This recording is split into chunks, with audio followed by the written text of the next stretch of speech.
بسم الله الرحمن الرحيم الحمد لله رب العالمين والصلاة والسلام الأتمان الأكملان على المبعوث رحمة للعالمين وعلى آله وصحبه وسلم تسليما كثيرا ما بعد. يقول الشيخ رحمه الله تعالى الشيخ محمد بن جميزين في كتابه خذ عقيدتك من الكتاب والسنة الصحيحة. درسنا اليوم بإذن الله عز وجل وصلنا إلى قول المؤلف رحمه الله تعالى السؤال العاشر أين الله يميل هنا لمرتنا إن شاء الله تبارك وتعالى بالله سبحانه وتعالى فقد ዛሬ ማነው የምናነሳው ከኹድ አቂዳ ደርሳችን ወይ ደግሞ ትምህርታችን አስረኛው ጥያቄ ላይ ማነው ደርሰናል ማለት ነው። ትላንትና ከትላንትና ወዲያ ዘጠነኛውን ጥያቄ የተነበረ ما هو توحيد صفات الله واسمائه የአላህን ስምና ባህሪያቶችን እንዴት አድርገን ነው ማጽደቅ እንዳለብን የሚለውን ነገር በተመለከተ ያየነ አላሁ ተባረከ ወተዓላ ራሱን የገለጸበትን ቁርአን ላይ ማጽደቅ እንዳለብን መልእክተኛው አለይሂ ሰላቱ ወሰላም ሐዲሳቸው ላይ የገለጹትን ስለ አላህ ያወሩትን ባህሪዎች መግለጽ ማጽደቅ እንዳለብን በሐቂቃው በእውነታው ማለት ነው ስናጸድቅ ያለምንም መቀየር ያለምንም ማለት ነው ተፍዊድ ሳናስጠጋ ያለምንም ማመሳሰል ያለምንም ማራቆት ብለን አይተን ነበር። ከቁርአንም ከሐዲስም ማለት ነው መረጃዎችን አይተን ነበር ማለት ነው። አሁን ደግሞ ምን አሉ? አዲስ የሆነ በጣም ወሳኝ የሆነ ርዕስ አነሱ። ኸይረን የአላሁ ተባረከ ወተዓላ ስምና ባህሪን በተመለከተ ያኒ ከተውሂድ አልአስማእ ወሲፋት ጋር የተያያዘ የሆነ ፍሬ ሐሳብ ሊያነሱ ነው። ስለዛ ጥያቄ ሊያነሱ ነው። እሱም ምንድነው? አስዋሉ ለዐሽሩ አስረኛው ጥያቄ ያሉ አይነ አላሁ ብለው ጥያቄ አነሱ። አይነ የት ነው ያለው አላሁ ተባረከ ወተዓላ ቢዛቲሂ የት ነው ያለው የሚል የሆነ ጥያቄ ነው። አይነ አላህ የት ነው ቢዛቲሂ የት ነው ያለው የሚል ጥያቄ አነሱ ማለት ነው። ናም ይሄ ጥያቄ ማለት ነው በጣም ወሳኝ የሆነ ጥያቄ ነው።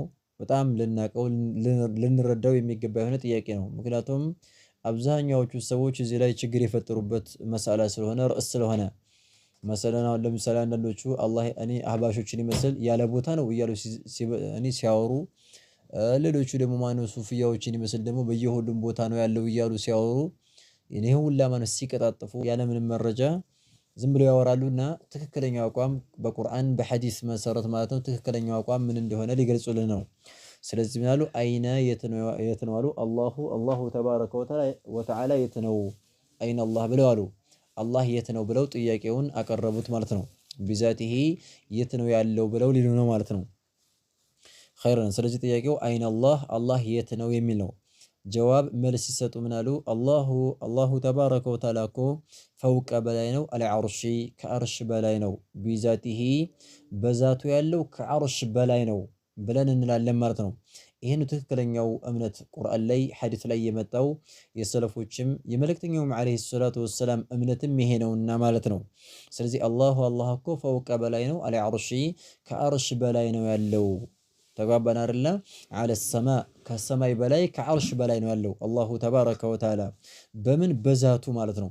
ተግባባን አይደለ? ቢዛቲሂ የት ነው ቢባል አላህ ከዐርሽ በላይ ነው ብለን ነው የምንመልሰው ማለት ነው እንጂ አህባሾች እንደሚሉት ያለ ቦታ ነው፣ ታቹንም የለም ላውንም የለም፣ በቀኝም የለም በግራም የለም፣ በፊትም የለም በኋላም የለም የሚባል ነገር ይሄ ዝም ብሎ ይሄ የለም የሚል የሆነ እምነት አይሆንም ማለት ነው።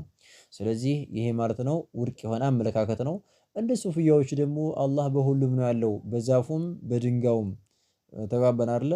በሁሉም ቦታ ላይ አለ ብለው የሚሉት ሰዎች ይሄ ማለት ነው ይሄም ደግሞ መንገድ የወደቀ የዘቀጠ አመለካከት ነው ማለት ነው።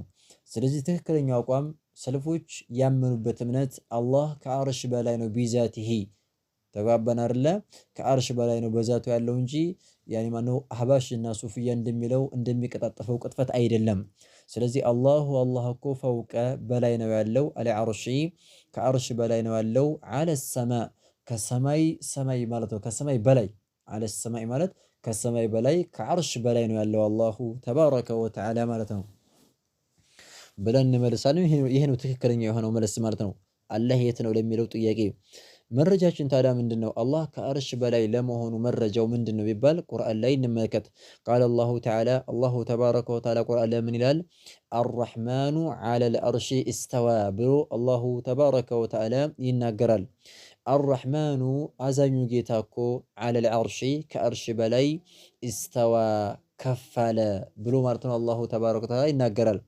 አላህ ራሱን ገለጸ በምን ከዐርሽ በላይ ከፍ እንዳለ ራሱ ገለጸ ቁርአን ላይ ምን አለ? አርረሕማኑ አዛኙ ጌታ እኮ ዐለል ዐርሺ ከዐርሽ በላይ ኢስተዋ አይ ዐላ ወርተፈዐ ብለው ሊፈስሩት ነው። ኢስተዋ ማለት ከፍ አለ ነው በአማርኛው ስንተረጉሙ ማለት ነው። ይሄ ይገርማችኋል። ኢስተዋ የሚለው ቁርአን ላይ ወደ 7 ቦታ ላይ ተጠቅሷል። ኢስተዋ ኢስተዋ ኢስተዋ እያለ ማለት ነው። ስለዚህ ያኒ ማለት ነው አይ ዐላ ወርተፈዐ ብለን እንተረጉመዋለን ማለት ነው። አላህ ከአርሽ በላይ ከፍ አለ። ዐለል ዐርሺ ኢስተዋ በዐላ ከመጣ ይላሉ አይማዎች በቃ ከፍ ማለት ነው ትርጉሙ ማለት ነው። ስለዚህ አርረሕማኑ አዛኙ ጌታ ማለት ነው ዐለል ዐርሺ ከአርሽ በላይ ማለት ነው ኢስተዋ ከፍ አለ ስላለ ስለዚህ አዛኙ ጌታ አላህ የት ነው ያለው እንላለን? ከአርሽ በላይ ከፍ አለ ብለን እናምናለን ማለት ነው። ከዚህ ውጭ ግን ያኒ ማለት ነው ያለ ቦታ ነው ያለው ወይንም አህባሾች እንደሚሉት ሱፍያዎች እንደሚሉት ደግሞ በየሁሉም ቦታ ነው አንልም ማለት ነው።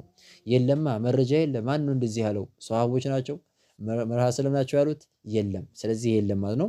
አላህ ከአርሽ በላይ ቢዛቲህ እንደሆነ ግልጽ ብሎ ቁርአን ላይ መጥቷል ማለት ነው።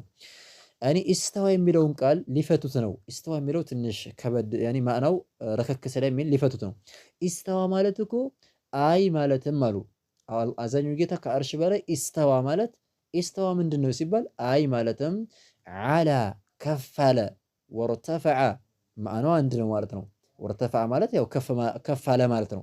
ስለዚህ አይ ዐላ ከፍ አለ፣ ወርተፈዐ ብለው ፈሰሩት ማለት ነው። ያኒ ማናቸው እነዚህ አድርገው የፈሰሩት ሼኽ መሐመድ ጀመዜ እንዲህ አድርገው ፈሰሩታል። አይ ዐላ ወርተፈዐ ኢስተዋ ማለት አላህ ከአርሽ በላይ አዛኙ ጌታ ከአርሽ በላይ ኢስተዋ ከፍ አለ። ዐላ ዐላማት ከፍ አለ፣ ወርተፈዐ አንድ ነው ማለት ነው። ከፍ አለ ማለት ነው።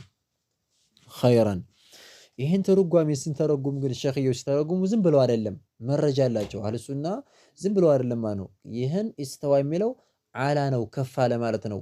ወርተፈዐ ነው ብለው ሲተረጉሙት ዝም ብለው ሳይሆን ከማ ልክ ማለት ነው። ጃአ እንደመጣው ፊል ቡኻሪ እኔ ሶሒህ አልቡኻሪ ላይ እንደጸደቀው አሉ። እኔ ፊል ቡኻሪ ማለት ቡኻሪ የሚባለው ሰውዬ ሶሒህ የሚባል ኪታብ አለው ብለናል። እዛ ኪታቡ ላይ እንዳጸደቀው እኔ ቡኻሪ ከዘገበው ዘገባውን ደግሞ ምንም ጥርጥር የለውም ሐዲሱን መቀበል ነው። ትክክለኛ ነው። በቃ ምንም ያኔ ውሸት ያለው ወይም ውሸት ይሆናል ተብሎ አይ ጥርጥር የለም። ትክክለኛው መጽሐፍ ማለት ከቁርአን ቀጥሎ የቡኻሪ መጽሐፍ ነውና ስለዚህ ይህን ትርጓሜ የተረጎመው ማን ነው? ቡኻሪ ከነ አቡል አሊያ ከሷሃቦች ነቅል አድርጎ ሷሃቦች እንዲህ ብለው ተርጉሞታል ብሎ አስፍሮታል ማለት ነው። ስለዚህ አይ ዐላ ወርተፈዐ ነው እንጂ አህባሾች እንደሚሉት አይደለም ነው። ከማ ጃአ ልክ እንደመጣው ፊል ቡኻሪ አልኢማሙ አልቡኻሪ ሶሒህ አልቡኻሪ ላይ እንደመጣው እዛ ላይ ተዘግቧል እያልን ነው። ቡኻሪ እንደዘገበው ምን ብሎ አይ ዐላ ወርተፈዐ ብሎ ሷሃቦች ተርጉመውታል ብሎ እንደዚህ ብሎ ተርጉመውታል ብሎ አጽድቆልናል። ስለዚህ በዛ ተደግፈን ነው አሉ። ስለዚህ ከቁርአን መረጃ አገኘን አላህ ከአርሽ በላይ መሆኑን ግልጽ ያለ ፍንትዋል የሆነ መረጃ አገኘን ማለት ነው። ኸይረን ከሐዲስ ደግሞ አላህ ከአርሽ በላይ መሆኑን የሚጠቁም ምን አለ ቢባል ወቃለ ሰለላሁ ዐለይሂ ወዐላ አሊሂ ወሰለም መልእክተኛውም ዐለይሂ ሰላቱ ወሰላም ምን ይላሉ ሐዲስ ላይ ኢነላሃ ከተበ ኪታበን ይላሉ። ኢነላሃ አላህ እኮ አሉ ከተበ ጻፈ ኪታበን መጽሐፍን ጻፈ አሉ። ኢነላሃ አላህ እኮ ከተበ ጻፈ ኪታበን መጽሐፍን ጻፈ ያኒ የሆነ መጽሐፍን ጽፏል ያኒ ማለት ነው። ያኒ ይሄ መጽሐፍ የት ነው አሉ። በመሃል ላይ ሐዲሱ ሰፊ ነው። ብዙ ነገር ከተናገሩ በኋላ ምን አሉ መጨረሻ ላይ ፈሁወ ያነኮ ኪታብ የጻፈው የሆነው ኪታብ ዒንደሁ ከሱ ዘንድ ነው ከአላህ ዘንድ ነው ያለው። የት ላይ? ፈውቀ በላይ አልዓርሺ ከአርሽ በላይ ከሱ ዘንድ ከአላህ ዘንድ ነው ያለው ይሄ መጽሐፉ ብለው ተናግረዋል ማለት ነው። ስለዚህ ምንድነው መሃል ላይ ሸሪዓችን እዚህ ላይ ላለንበት ርዕስ አላህ ከአርሽ በላይ መሆኑን ያመለክታል አያመለክትም ስንል ያመለክታል። ምክንያቱም መልእክተኛው ምን እያሉ ነው? ፈሁወ ይህ እኮ የጻፈው መጽሐፍ ዒንደሁ ከሱ ዘንድ ከአላህ ዘንድ ነው። ፈውቀ ዒንደሁ ከአላህ ዘንድ ነው። የት? ፈውቀ አልዓርሽ ፈውቀ በላይ አልዓርሺ ከአርሽ በላይ እያሉ ስለሆነ ስለዚህ አላህ ከአርሽ በላይ መሆኑን ጠቆመ ማለት ነው። አላህ ቢዛቲ ያለው ከአርሽ በላይ መሆኑን ግልጽ ብሎ ፍንትው ብሎ ማነው ጠቆመ ማለት ነው። ስለዚህ በዚህ ሐዲስ መሰረትና በቁርአኑ መሰረት ምናለን አላህ ቢዛቲ ያለው ከአርሽ በላይ ነው ብለን እናለን። ይሄ አጠር አድርገው የሰጧቸው ያመጡት የሆነ መረጃ ነው እንጂ አላህ ከአርሽ በላይ ለመሆኑ ከ1000 በላይ ማለት ነው መረጃ አለ ይላሉ። ከዛም በላይ ማለት ነው። በቃ በጣም ብዙ መረጃ አለ ቁርአን ላይ ሐዲስ ላይ። ይሄን ሁላ መረጃ ነው አንቀበልም ብለው እየቀየሩ እየለወጡ ማለት ነው ያኔ ማለት ነው አህባሽ ሱፊያ ሁለቶቹ ቡድኖች አበላሽተዋል እዚህ መሳላ ላይ። ስለዚህ ጥንቃቄ ያስፈልጋል። እነሱን አባባል ንግግር መቀበል መስማትም አያስፈልግም ማለት ነው። ስለዚህ ኢነላህ አላህ እኮ ከተበ ጻፈ ኪታበን መጽሐፍን ጽፏል። ፈሁወ ያነ መጽሐፍ ዒንደሁ ከሱ ዘንድ ነው ፈውቀ በላይ አለ ዓርሺ ከዓርሽ በላይ ነው ያለው ብለው መልእክተኛው ዓለይሂ ሰላቱ ወሰላም ተናገሩ ማለት ነው። ሐዲሱን ማን ነው ያወራው? ሐዲሱን ያወራው ሙተፈቁን ዐለይህ። ይሄ ሐዲስ የተዘገበው ሙተፈቁን ተስማምተውበታል ዐለይህ በዚህ ሐዲስ ላይ ቡኻሪም ዘግቦታል፣ ሙስሊምም ዘግቦታል። ሁለታቸውም ተስማምተው አጽድቀውታል አሉ። ኢንተቢሁ ቡኻሪ ብቻ ሲዘግበው ሐዲሱ እኮ ትክክለኛ ነው ብለናል አይደለ? ደግሞ ሙስሊም ሲጨመር በጣም ምንም ጥርጥር የለም። በቃ ሐዲሱን ይላሉ ቡኻሪና ሙስሊም ከዘገቡት ኢንተሃል አምር ምንም ጥርጣሬ አያስፈልግም። በቃ ምርጥ የሆነ ሐዲስ ቀጥታ አለ ራስ ወል አይን ቅብል ነው የምንለው አለቀ። ስለዚህ ሐዲሱ ضعيف ነው እያሉ ወንሙ ዝም ሊሉ ይችላሉ። ውሸት ይኸው ሐዲሱ ማን ነው የዘገበው? ቡኻሪና ሙስሊም የተዘገበ ዘገባ ነው። ሐዲሱ የጸደቀ ነው። ስለዚህ ተቀበሉ ነው የምንላቸው። አላህ ከአርሽ በላይ ነው ያለው እንጂ እንደምትሉት አይደለም ብለን እንላቸዋለን ማለት ነው። ስለዚህ በዚህ አንቀጽና በሐዲሱ መሰረት አላህ የት ነው ብንባል የምንመልሰው ምንድነው? አላህ እኮ ፈውቀል ዓርሽ ከአርሽ በላይ ነው። ዐለ ሰማ ከሰማይ በላይ ከአርሽ በላይ ነው ያለው ቢዛቲሂ ብለን እንላለን እያሉ ነው። هذا والله أعلم نكتفي بهذا المقدار سبحانك اللهم وبحمدك أشهد أن لا إله إلا أنت أستغفرك وأتوب إليك خيرا.